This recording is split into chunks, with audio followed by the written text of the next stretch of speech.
इस समय की और आज की सबसे बड़ी खबर यह है कि मुख्यमंत्री अरविंद केजरीवाल के घर पर हुई बदसलूकी के मामले में स्वाति मालीवाल ने पूरे 83 घंटे के बाद अपनी चुप्पी तोड़ दी है और स्वाति मालीवाल ने यह बताया है कि उन्होंने इस मामले में दिल्ली पुलिस को अपना स्टेटमेंट दे दिया है और पुलिस इस मामले में अब उचित कार्रवाई करेगी। उन्होंने सोशल मीडिया प्लेटफॉर्म एक्स पर अब से थोड़ी देर पहले लिखा है, मेरे साथ जो हुआ वो बहुत बुरा था। मेरे साथ हुई घटना पर मैंने पुलिस को अपना स्टेटमेंट दे दिया है। मुझे आशा है कि उचित कार्रवाई होगी। पिछले कुछ दिन मेरे लिए बहुत कठिन रहे हैं। जिन लोगों ने प्रार्थना की उनका धन्यवाद करती हूं और जिन लोगों ने मेरा कैरेक्टर असैसिनेशन करने की कोशिश की और यह कहा कि मैं दूसरी पार्टी के इशारे पर यह सब कर रही हूं, भगवान उन्हें भी खुश रखे। फिर अब वो आगे लिखती हैं, देश में अहम चुनाव चल रहा है। स्वाति मालीवाल जरूरी नहीं है, देश के मुद्दे जरूरी है। बीजेपी वालों से खास गुजारिश है कि इस घटना पर राजनीति न करें। सूत्रों के मुताबिक स्वाति मालीवाल ने दिल्ली पुलिस को बताया है कि 13 मई को मुख्यमंत्री अरविंद केजरीवाल के पीए विभव कुमार ने उनके साथ मारपीट की थी और 2 पन्नों की शिकायत में स्वाति मालीवाल ने विभव कुमार के अलावा 1-2 और लोगों का नाम भी लिखवाया है। लेकिन ये बाकी के लोग कौन हैं, अभी इसका खुलासा नहीं हुआ है। लेकिन पुलिस अब स्वाति मालीवाल के बयान के आधार पर अपने लीगल डिपार्टमेंट से मदद ले रही है, लीगल ओपिनियन ले रही है और उसके बाद इस मामले में एफआईआर दर्ज की जाएगी। आम आदमी पार्टी के नेता संजय सिंह ने कहा था कि अरविंद केजरीवाल अपने पीए विभव कुमार के खिलाफ कड़ी कार्रवाई करेंगे। लेकिन सच्चाई यह है कि आज जब अरविंद केजरीवाल लखनऊ एयरपोर्ट पर थे, तब एयरपोर्ट पर उनके साथ उनका पीए विभव कुमार भी मौजूद था। ये एयरपोर्ट की तस्वीरें हम आपको दिखा रहे हैं, लखनऊ एयरपोर्ट की। जब अरविंद केजरीवाल लखनऊ लैंड किए तो लखनऊ एयरपोर्ट पर उनके साथ संजय सिंह तो थे ही, लेकिन उनके वही पीए विभव कुमार भी मौजूद थे जिन पर स्वाति मालीवाल के साथ मारपीट करने का आरोप है। और इससे भी बड़ी बात यह कि जब समाजवादी पार्टी और आम आदमी पार्टी की एक संयुक्त प्रेस कॉन्फ्रेंस चल रही थी आज, उस प्रेस कॉन्फ्रेंस में पत्रकारों ने इस मुद्दे पर अरविंद केजरीवाल से एक बार नहीं कई बार सवाल पूछा तो केजरीवाल बहुत असहज हो गए और इस दौरान उनकी बॉडी लैंग्वेज काफी कुछ कह रही थी, वो बहुत अनकंफर्टेबल हो गए। अब मैं आपको उस प्रेस कॉन्फ्रेंस के कुछ अंश दिखाता हूं और देखिए, तमाम पत्रकारों ने सवाल पूछे लेकिन अरविंद केजरीवाल ने जवाब नहीं दिया। अरविंद जी, स्वाति मालीवाल के मामले में अभी तक आप कुछ बोले नहीं है। आपके ओर से आपके साथ में स्वाति मालीवाल अरे उससे ज्यादा जरूरी और चीजें भी हैं। स्वाति मालीवाल के मामले में अरविंद जी क्या कहेंगे? भाजपा किसी के सगे अरविंद जी, आज आपके साथ भी वो आए हैं, आज आपके साथ और में भी आए भाजपा झूठे मुकदमे लगाने वाला गैंग आप क्या है। बोलेंगे? अरविंद जी, स्वाति मालीवाल के मामले में अभी तक आप कुछ बोले नहीं है। आपके ओर से आपके साथ में स्वाति मालीवाल अरे उससे ज्यादा जरूरी और चीजें भी हैं। स्वाति मालीवाल के मामले में अरविंद जी क्या कहेंगे? भाजपा किसी के सगे अरविंद जी, आज आपके साथ भी वो आए हैं, आज आपके साथ में भी आए भाजपा झूठे मुकदमे लगाने वाला गैंग है। आप क्या बोलेंगे?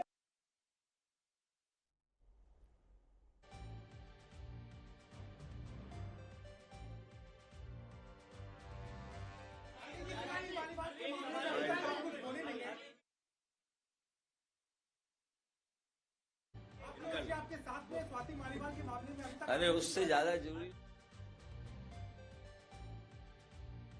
और चीजें भी हैं। कागज हम निकाल लिए।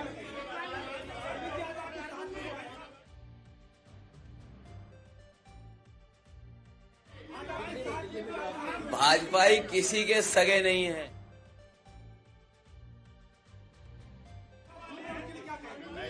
हाँ बोलो। मैं बोल रहा हूँ, बता। हाँ मैं बोल रहा हूँ।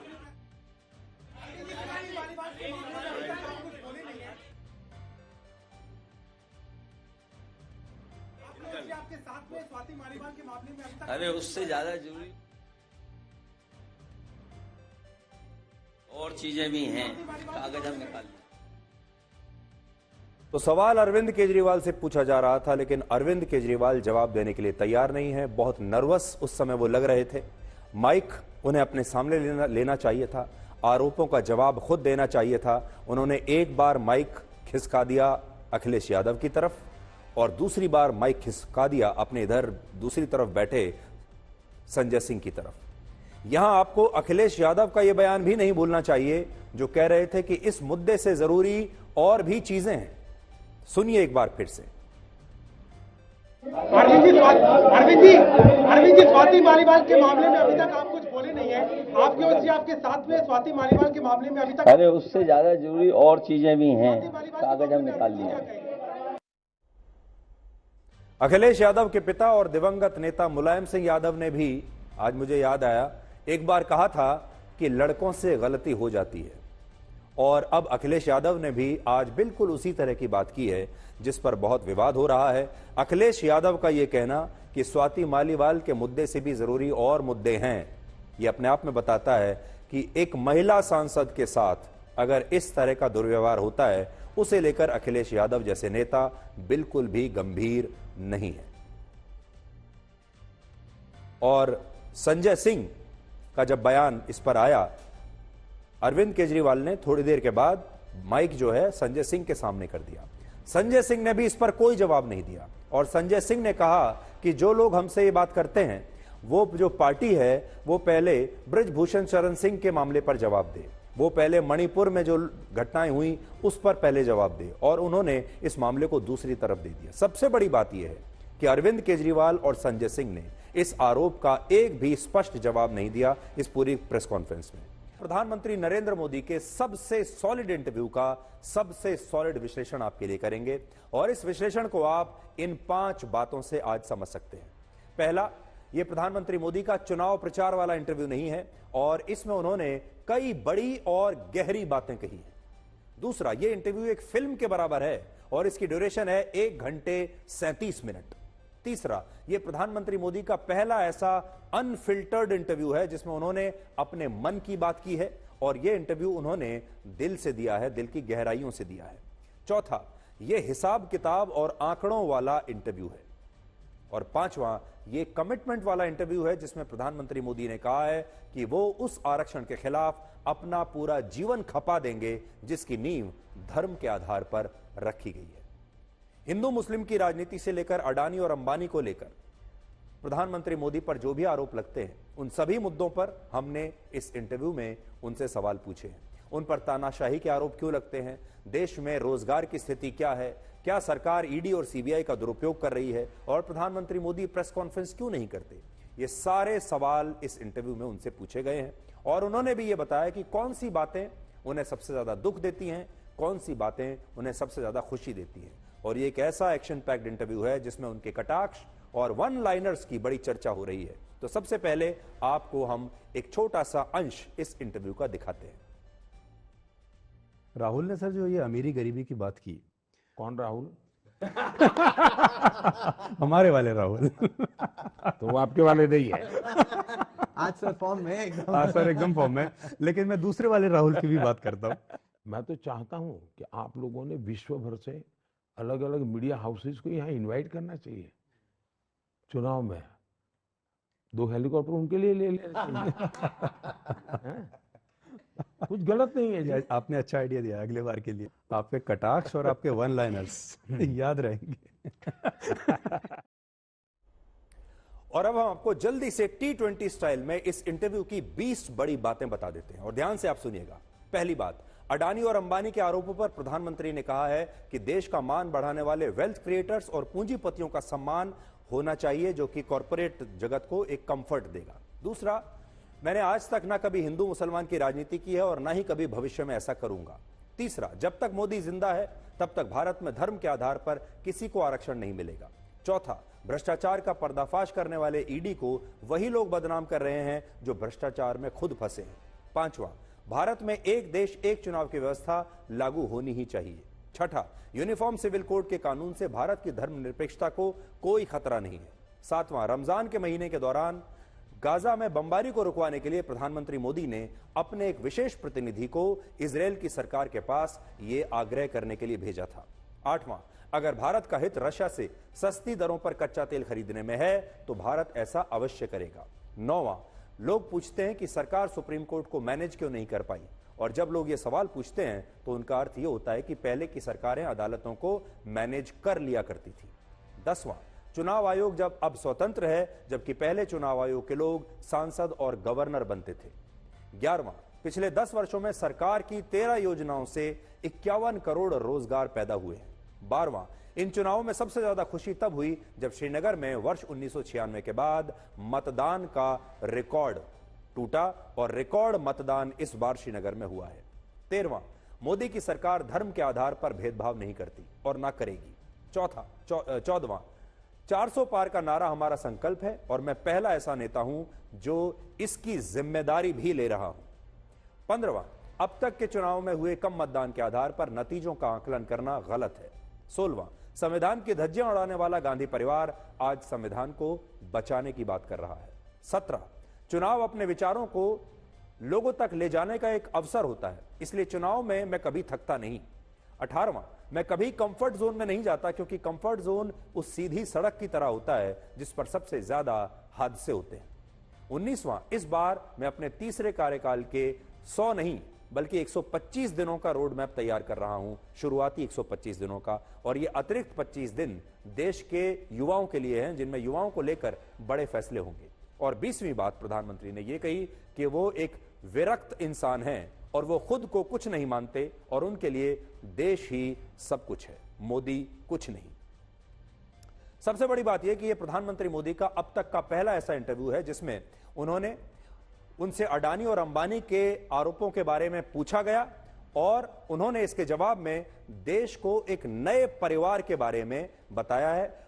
उन पर जो आरोप लगता है, सवाल हमारा यह था कि उनकी जो छवि है वो तो गरीबों के मसीहा की है, लेकिन उन पर जो आरोप लगते हैं वो उद्योगपतियों से दोस्ती के आरोप लगते हैं। इसे वो किस तरह से देखते हैं, अब देखिए।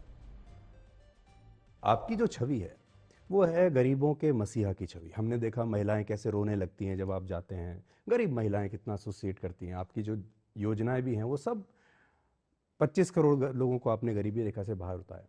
लेकिन जो आरोप दूसरे वाले राहुल लगा रहे हैं आपके ऊपर, वो है कि आपकी बड़े बड़े उद्योगपतियों से दोस्ती है। 5 साल से आपकी छवि पर एक स्टिकर चिपकाने की कोशिश की जा रही है और वो स्टिकर है कि अडानी अंबानी के साथ दोस्ती।